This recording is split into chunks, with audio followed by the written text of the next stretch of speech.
एक इंडिकेटर है जो पहले ही बता देता है कि कब हमारे क्रिप्टो गिरने वाला है। प्राइस ऊपर जा रहा है, सब खुश हैं और खरीद रहे हैं, और तुम पहले ही निकल रहे हो। और ये इंडिकेटर है MACD। और 90% लोग इसे गलत यूज करते हैं। MACD है क्या? It means moving average convergence divergence. नाम थोड़ा स्केरी है लेकिन कंसेप्ट एकदम सिंपल।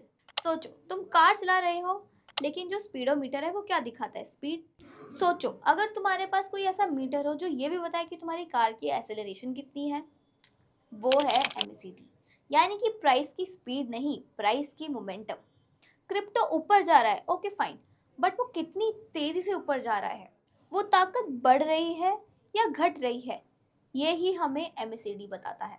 MACD में ये तीन चीज़ें होती हैं। पहली, MACD लाइन। ये बेसिकली डिफरेंस होता है between the fast moving average and the slow moving average. Simply short term momentum versus long term momentum. अब आता है सिग्नल लाइन। और ये जो सिग्नल लाइन होती है ये बेसिकली स्मूथर वर्जन होती है हमारी MACD लाइन का। और जो तीसरा है वो है हिस्टोग्राम। ये बेसिकली गैप दिखाता है बिटवीन द MACD लाइंस और सिग्नल लाइंस। ये बार्स होते हैं बेसिकली। अगर जो गैप है वो ज़्यादा है तो ये दिखाएगा कि जो मोमेंटम है वो स्ट्रॉन्ग है, अगर गैप कम है यानी कि मोमेंटम वीक है। अब बात वो करते हैं कि जो 90% लोग हैं वो MACD को गलत यूज़ कैसे करते हैं। जब MACD लाइन सिग्नल लाइन को क्रॉस करती है तो वो बाय करते हैं, और जब सिग्नल लाइन MACD लाइन को क्रॉस करती है तब वो सेल करते हैं। This is a totally wrong concept. This is a beginners trap. क्यों? क्योंकि जब क्रॉसओवर्स होते हैं ना वो हमेशा लेट होते हैं, यानी कि मूव ऑलरेडी हो चुका है। और जब ये क्रॉसओवर होगा ना और जब तुम एंट्री लोगे तब जो स्मार्ट मनी है वो ऑलरेडी एग्जिट कर चुके होंगे। So this is why it is a beginners trap.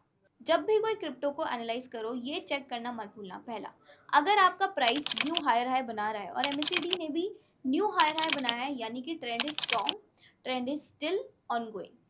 अगर न्यू लोअर हाई है तो डेफिनेटली आपका जो मोमेंटम है वो वीक है, यानी कि down trend is possible. Second, अगर प्राइस न्यू लो बना रहा है और MACD भी न्यू लो बना रहा है then trend is still ongoing और मोमेंटम स्ट्रॉन्ग है।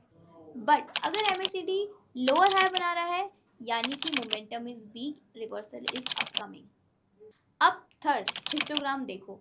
अगर हिस्टोग्राम के जो बार्स है वो श्रिंक हो रहे हैं यानी मोमेंटम वीक है, और आपके जो बार्स है वो ग्रो हो रहे हैं यानी कि मोमेंटम स्ट्रॉन्ग है। बस इतना ही काफ़ी है। अब 2026 में MACD इतना इम्पोर्टेंट क्यों है? हमें ऑलरेडी पता है कि AI, new age startups, cryptos, ये जो सारी चीज़ें हैं ना ये बस सेंटिमेंट ड्रिवन है। और ये जब प्राइस स्विंग्स वाइड होते हैं ना तब हमें मोमेंटम पढ़ना बहुत ज़्यादा ज़रूरी हो जाता है। तब हमारा MACD ही काम आएगा। यानी हम MACD के थ्रू ये जान सकते हैं कि कब हमें एंट्री लेनी है और कब एग्जिट।